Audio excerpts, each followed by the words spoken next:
Have you ever found yourself in a situation where you needed to make a big decision, so you talked to several people you trust to gain some insight? I imagine we've all sought counsel at one time or another, and hopefully we got some good advice. Now let me ask you this. Have you ever sensed that you were supposed to go in a certain direction that perhaps you didn't want to take? So you asked for input from others and then felt justified in not taking that route because so many of them agreed with your assessment? That can be very dangerous because we can usually find some folks who will tell us what we want to hear, but that doesn't make their counsel wise or even correct. We see a clear example of this in the Old Testament.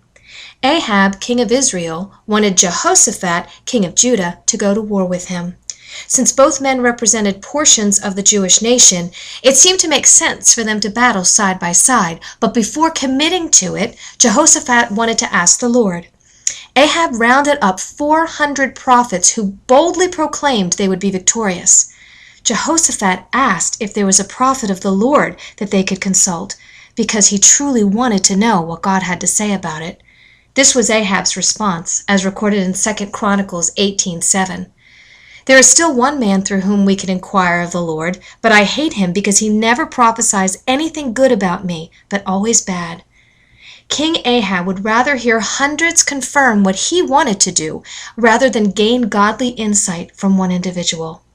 There's nothing wrong in seeking the counsel of others. In fact, the scriptures speak to the benefit of it, but we must make sure we are truly seeking God's will and not just gathering people around us who will support our every whim. When it comes to advice, we should be looking for quality, not quantity.